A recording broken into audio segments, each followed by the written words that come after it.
Okay, great. Well, thank you, and good morning, everyone. It's so wonderful to be here at the Drop-In Center here in Calgary, one of the important institutions here in Calgary in the homeless serving sector, the homeless serving system of care. And so much more than just being an emergency center. Here they provide health services, housing supports, employment training, and so I'm so pleased to be here at the Drop-In Center for this announcement. The COVID-19 pandemic has been with us for 10 long months, but at last we are at a turning point.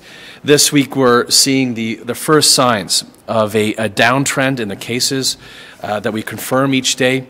And we've started to vaccinate healthcare workers. Now, it's only a small number so far. I think AHS was expecting to give about 400 staff their first shots yesterday. Vaccination will turn the tide of the pandemic. It's underway, and we'll stick at it till the pandemic is behind us.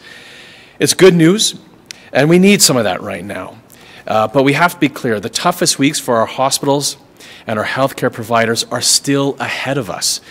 There are too many very sick people in our hospitals, and the numbers are going to keep going up for at least another couple of weeks because of the high numbers of new infections that we have been reporting.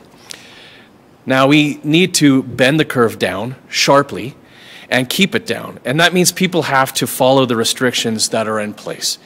And it's going to be a tough Christmas. I'm feeling it just like other people are. It's hard on my kids not to see their friends. It's hard on them not to see their grandparents. For me, not to see my parents and my siblings. And it's hard on all of us that we can't visit with our families at this time of year. Now, if you're frustrated at the restrictions, I'm with you. But let's also think about what Christmas is going to be like for the people working in our hospitals, and for their patients, and for the families of those patients.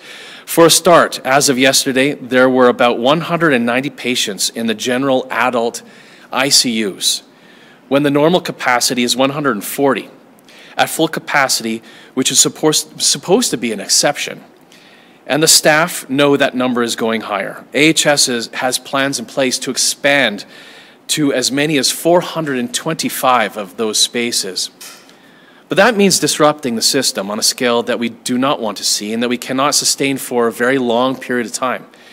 Now, on top of caring for all of those patients in ICU, and hundreds more in regular medicine units, I should say, the staff and the physicians are doing their very best to substitute for loved ones who can't visit.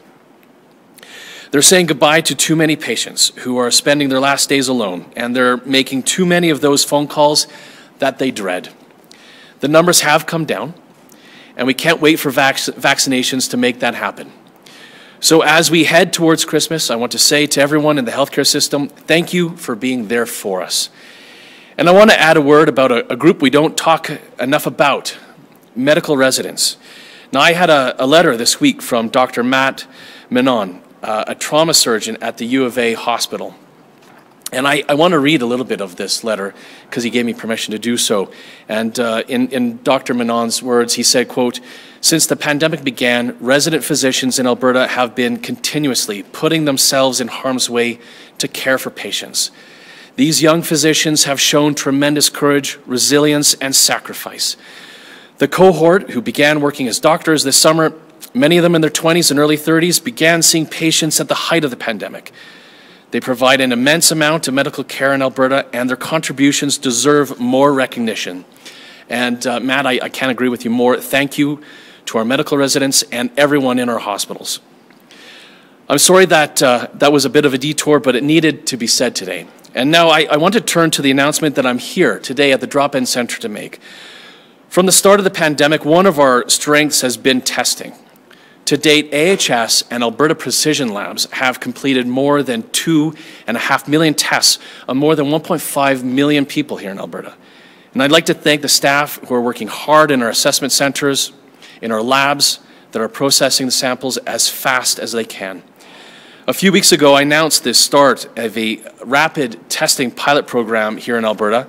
Rapid tests allow us to identify cases of COVID-19 faster, so that the infected person can isolate sooner and reduce the risk that they'll infect other people. Now, since we started rapid testing, 76 positive cases were notified within just a few hours. We've already expanded the pilot in Edmonton and Calgary to the isolation center in Edmonton and here at the drop-in center in Calgary. They're using rapid tests for homeless people where the spread of COVID-19 is especially difficult to control. And the tests are working well, so I'm pleased to announce that we're expanding rapid testing in Alberta a lot further. Starting tomorrow, we'll be piloting rapid testing in long-term care and designated supportive living facilities, or DSL facilities. Mobile units will be deployed to bring the test to facilities with outbreaks and the potential for outbreaks. And we'll start at facilities in the Edmonton zone and then Calgary and then across the province. Testing will focus on residents who are showing symptoms. We'll be using the Abbott PanBio antigen test, which is very accurate when it's used on people who have had symptoms for less than 7 days. It means that we can identify positive cases within hours. We'll also be adding rapid point-of-care testing at 25 rural hospitals in the north, central, and south zones through the remainder of December and early January. So this is rural hospitals from Cardston to Pincher Creek, from Cold Lake, St. Paul, and Peace River. And these 25 sites, all 25 of them, these new sites were chosen based on their location in rural and remote communities, based on transport time to a lab that processes rapid tests, the volume of tests required, and the population's need for them.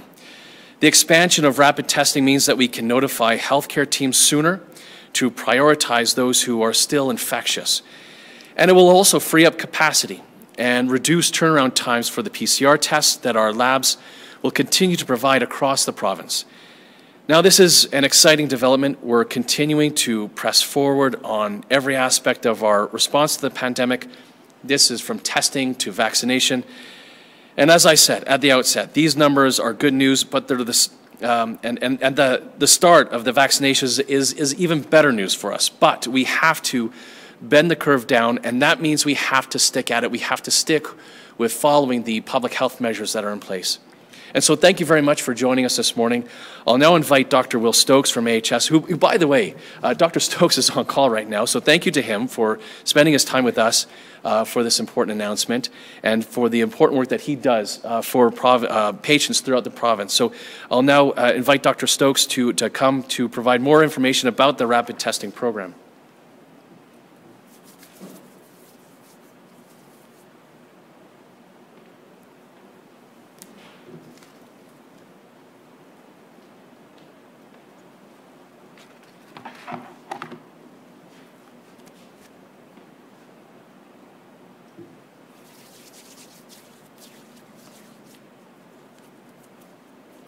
Thank you, Minister Shandro, and thank you to Sandra and your team at the Calgary Drop-In Centre for hosting us today.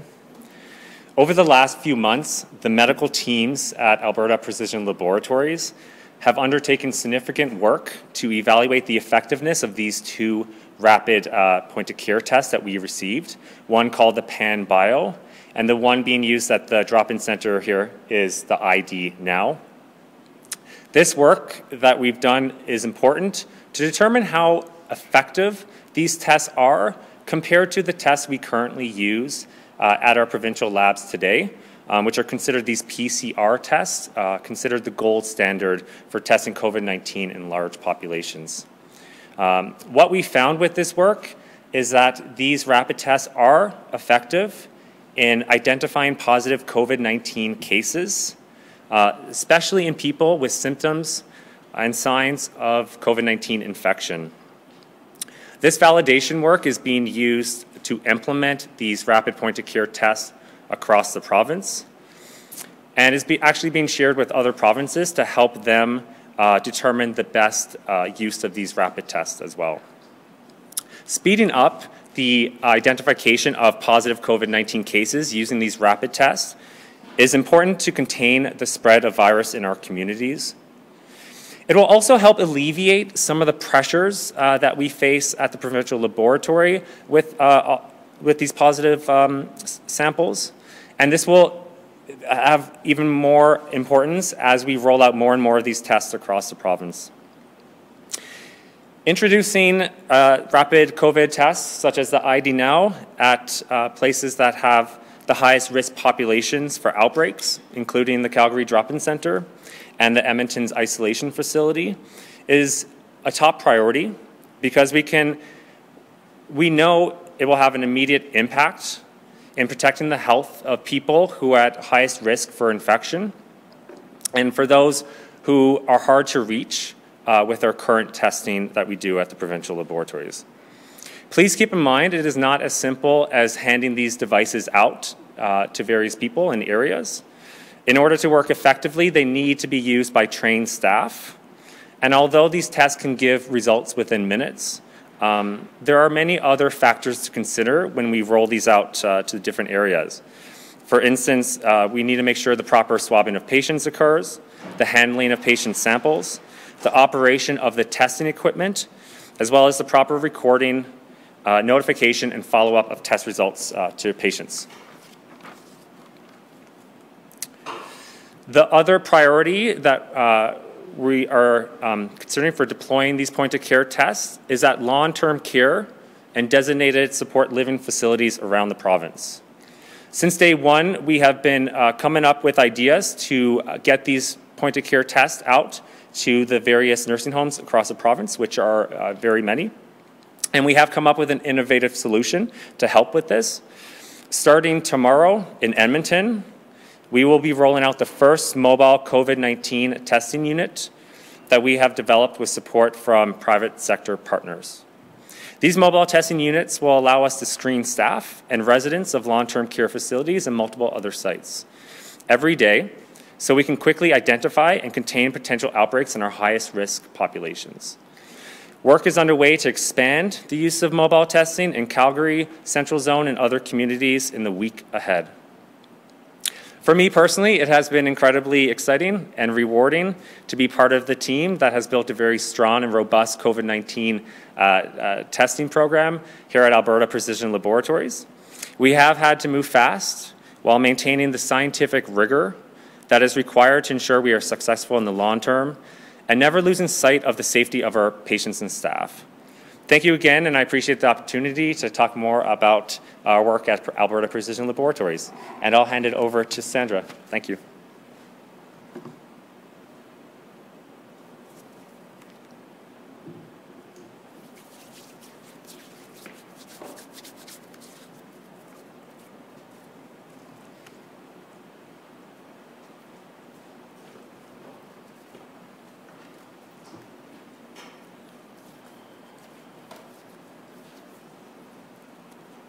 Thank you, Dr. Stokes. Good morning. It is a privilege to be here and have an opportunity to say a few words. What a difference a year makes. This time last year, we were enjoying similar weather, preparing for a cold snap, and looking forward to the holidays. A year later, we have a much more complex situation to live and work in. But with the COVID-19 pandemic has demonstrated that we are stronger when we work together.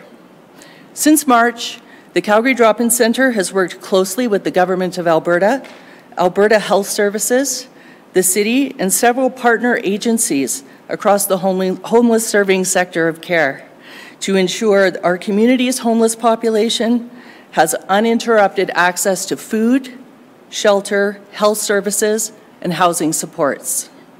Having point-of-care rapid COVID-19 testing on site will be incredibly valuable for us to monitor the health of our clients, as well as protect our staff and the public as we manage during this pandemic.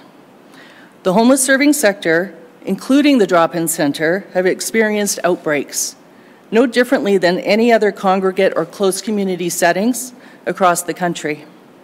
The opportunity to access the rapid testing is another powerful tool in our toolkit of care to help our clients and our staff. Thank you, Minister Shandro, for your and Alberta Health's continued support in protecting and recognizing the health needs of our homeless community during the pandemic. We are stronger together, and our homeless serving sector partnership with the government has made a difference. Rapid testing at the Calgary Drop-In Centre will mean that we can even better support clients who are symptomatic or close contacts and help them to isolate more quickly. I'm optimistic that this rapid testing will help us reduce the spread of this vulnerable population group. Like other frontline health and social service organizations, our health and safety protocols are essential to keep our shelter staff safe and accessible to as many Calgarians as possible. Thank you, and I would like to now hand it back to welcome Minister Shandro back to the podium.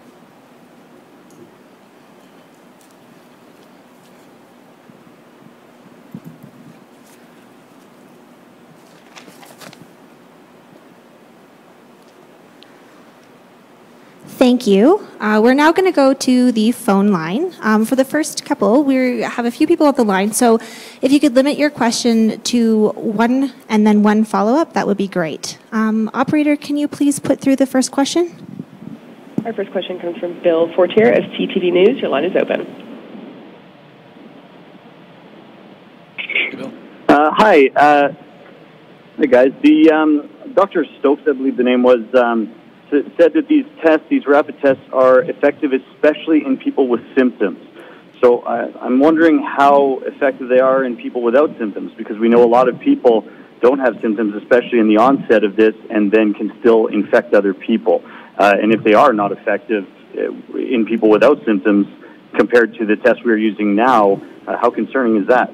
Yeah, maybe I'll ask Dr. Stokes to supplement this, but that has been some of the frustrating parts of, I think, for people as we've learned about rapid tests and we've been deploying rapid tests. I think there's been a lot of misinformation of what rapid tests could and can't do. So rapid tests are fantastic when somebody is symptomatic, especially symptomatic in the last 7 days.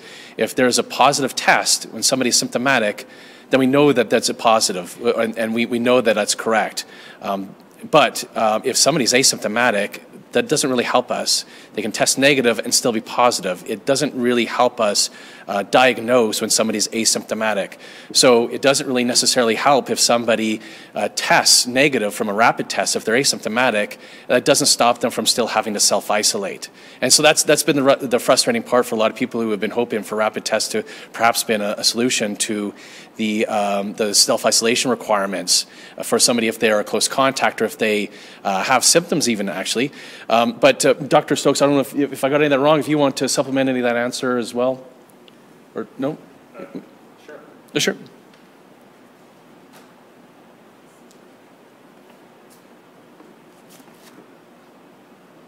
Hi, thanks. Great question. It's difficult to get a lot of data out of the asymptomatic people because we know there's a lower prevalence of COVID-19 when you start testing those people. So you need to test, say, 1,000 people to get enough data to confirm how well the test works in that population. If we target a population that has signs and symptoms, we're able to capture a lot more data faster. And that's our goal, is to try and get these out as fast as possible. We are exploring the possibilities of asymptomatic testing, but we started first with people at highest risk of COVID-19 and also to make sure we get them out as fast as possible. Bill, did you have another question? That's it for me. Thank you. Okay, thank you. Operator, can you put through the next caller? Our next question comes from Dean Bennett of the Canadian Press. Your line is open. Thanks. Good morning. Questions for the Minister. Minister, could you flesh out, please, what Dr. Hinshaw announced yesterday in terms of the field hospital in the Butter Dome? I'm looking, could you address specifically, do you expect this going to be needed? I know it's a contingency now. What metrics would you use for it to kick in? I assume it would be hospitalizations. Who would use it? Is it Edmonton and Northern Alberta? Would this be for non-COVID patients or other patients or mild to medium patients with mild to medium issues? And when do you expect to be operational? Sorry, too many questions, so little time. No, that's okay. Thanks, Dean. Good question. And so this is the same news as from weeks ago. This is the tent that was contracted through the Red Cross. This is not part of the current forecast and the current plans that AHS has to be able to get to 2,250 COVID-dedicated beds. throughout the system. And so this is a contingency plan that if we ever did need to go above the 2,250 dedicated beds to COVID patients. Now, whether folks who would be needed, if we needed that contingency plan, what type of patient would be in there, I would leave that for AHS to be able to make those decisions. That would probably be decided at that time. Some of it also depends on the extent to which we still try to continue to keep our surgical capacity as high as we can in Edmonton zone, knowing that we have had to make some tough decisions to postpone some surgeries. Thankfully, not as much as other jurisdictions in Canada have. We're going to continue to make sure that everybody who needs critical care gets that care that they need, or everybody who's critically ill gets the care that they need. We'll continue to make sure that not only are we making sure we have capacity for our current forecasting, but of course we want to take steps to develop contingency plans as well, which is only prudent planning. Thank you, Dean. A follow-up, Dean? Yes, just quickly, I know that these Red Cross things actually come with staff as well, and staff's an issue for you. Do you know whether there'll be Red Cross staffers in this? And can you just update me on Peter Lougheed? What's it being used for right now? Non-COVID patients, and how many, and is it close to capacity? No, from my understanding, from what I've been advised by AHS, it wouldn't include staff from Red Cross at this time. I know we are using Red Cross in other ways, like their comfort care aid training program and stuff like that, but not for the field tent that we've contracted with them. When it comes to the Peter Lougheed, I would actually defer that question to AHS to answer on what type of patients are in there and how many are in there as of today, just because I haven't briefed on that this morning. So I'll pass that question off to them if you don't mind, Dean. Operator, can you please put through the next question? Our next question comes from Catherine Grigowski of Alberta Today. Your line is open. Hey, Catherine. Good morning. Thanks for taking my question. I'm not sure if this is best to the minister or to Dr. Stokes, but part of the international travel pilot was a rapid test that allowed people to not have to quarantine so long as they got a negative result. But if they're not so accurate in asymptomatic people, does that change anything with the international travel pilot for testing? No, it doesn't change anything with the travel pilot, but I think the travel pilot, the point of that and why we were very happy to work with the federal government on getting that across the line was because rather than letting somebody just tell us that they were going to self-isolate, and for us hoping that they do self-isolate at home for the required period of time, that we actually did start testing people. And there were some folks who on that first test were determined to be positive, so we could get them isolated right away. And a small number who ended up being positive at that second test. So it also helps us being able to get more data on how we might be able to continue to respond to the pandemic and continue to look at how how long the isolation periods need to be, and whether we can continue to test in different ways for people who need that self-isolation. So my understanding is there doesn't have to be any changes right now with the travel pilot, with these the rapid tests that are deployed there. Did you have follow up if I may. You also mentioned that there's a private sector partnership in this expansion. What company is working with the government, and how much is being put towards that portion of it? For the mobile testing, I think.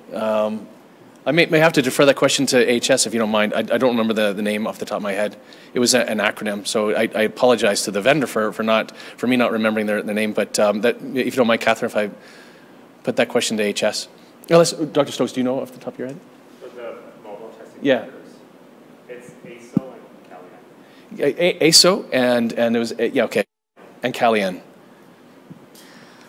We've got a number of people now on the line, so we're going to have to limit it to one question. Operator, can you please put through the next caller?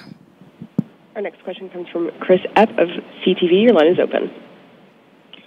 Thank you. I'll sort of roll these two questions into one. First, just a point of clarification.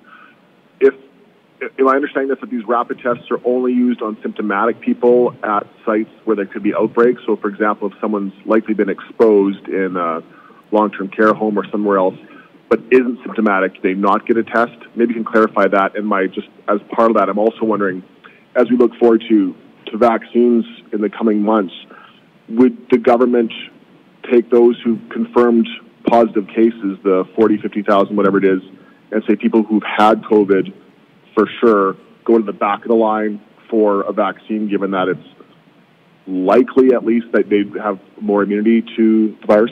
Thank you.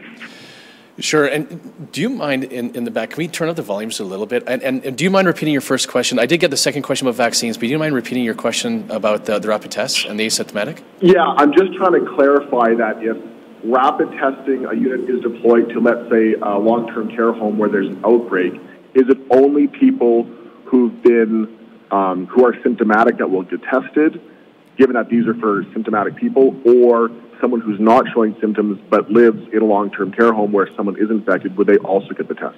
So my understanding is that the point of the rapid care tests, whether it's in a long-term care facility or DSL or in a rural hospital, is for us to be able to help somebody who is symptomatic, find out that they're positive, get them in their close contacts isolating right away. So that's the point of it, and quite frankly, it wouldn't help somebody who is asymptomatic, whether they're in continuing care or not, to avoid self-isolation if they have a negative test. So my understanding from AHS is that there would be no use of the rapid so the rapid tests on asymptomatic patients or residents, I should say, if it's a long-term care facility. Oh, sorry, vaccinations. No, so at this time, your question was about vaccinations and whether people who have already had COVID would be put at the back of the line. Look, I think we're still learning to the extent to which antibodies can stay inside a person's body. And so, no, we're not making those decisions at this time, especially in phase 1. We want to make sure that people who are at the highest risk of really severe outcomes, death, hospitalization, and so that's residents of continuing care, seniors who are 75 and over, and as well as our healthcare workers who are the highest risk to expose them, that those folks, whether they had COVID or not, are getting it, especially in phase 1. So I'll leave it for that to be something that might be considered by the Chief Medical Officer of Health, Dr. Hinshaw, as she comes forward with recommendations for us with phase 2. But my understanding is just with what we don't know about how long antibodies might stay in someone's body, that there's no plans at this time to not give or put somebody at the back of the line for COVID or for vaccinations because they had COVID already. We have time for a couple of more questions. Operator, please put through the next one. Our next question comes from James Keller of the Globe and Mail. Your line is open. I have another question about this Red Cross site in Edmonton. Earlier, a few weeks ago, you suggested this was all just essentially phone calls from AHS to talk about potential logistics, and there were no plans to do this. Now it's going up, and you say there's no plans to use it. So did something change since your earlier comments that really seemed to downplay the idea that these Red Cross facilities would need to be set up? And are there other Red Cross tents that are, even if it's just a contingency, in the process of being set up or about to be set up? No, it's nothing's changed. AHS entered into the discussions, knowing that if you wanted to secure a tent, same way that we had secured the Sprung tent that was donated to AHS by Sprung Structures, that they would have to enter into that contract. It's been entered into. They're installing it, same as the Sprung structure was installed. But no, as I said earlier, there's nothing that's changed in our forecasts. And it's not part of, as I've said many times, of the 2,250 dedicated COVID patients or COVID beds in AHS that AHS is going to be dedicating. Operator, please put through the next caller. Our next question comes from Francois Joly of Radio Canada. Your line is open. Hi, good morning, Minister. Yesterday we saw Minister Madhu post a photo on Twitter showing himself, also Minister Allard and Premier Kenney in a meeting. All three of them were not wearing masks. Why not wear a mask in meeting? And is that sending the right kind of message when the government and AHS is actively trying to convince Albertans to wear masks? So I don't know the situation, I have to admit, off the top of my head. So, but obviously, all of my colleagues, we are wearing masks as often as we can. So I don't know the circumstances and why masks might have not been in that photograph. As I'm not wearing one right here in front of the microphone, from the advice that we've received from the Chief Medical Officer of Health, when we're here speaking at a podium, it's different than a workstation as it's been defined in the public health measures and the public health restrictions. But that might be a question I defer to Dr. Hinshaw. Operator, please put through the last question. Our final question comes from Stephanie Rousseau of Radio Canada. Your line is open. Hi there. I have a follow-up about the butter dome. I was just wondering, why not set it up right now so it can be used and then so that the government would be able to bring back surgeries maybe in Edmonton? Why is that not a possibility right now? My understanding is from AHS, now that they have it, they have the plans to put in the butter dome. I'll leave it for AHS to decide if and when something is installed. I mean, AHS, I think, especially the clinicians that are in AHS will know if and when something should be installed and what patients should be put where. That's not a decision that a politician should be involved in. But I'll just point out that, you know, it was weeks ago when we started with these contingency plans, and the media were incredibly upset with me because we would dare to have contingency plans. Of course, we were making prudent plans to be able to respond to the pandemic, spending $2 billion in response to the pandemic, making sure that AHS has all the resources that they need. Workforce capacity, especially in our testing system, especially in our acute care facilities, to be able to respond to the pandemic, $170 million to our continuing care operators to make sure that they have the PPE and workforce capacity they have.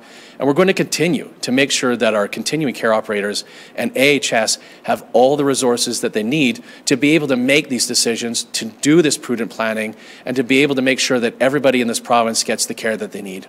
Thank you. Thank you, everyone. That's the end of today's event. Thank you for joining us. Thank you.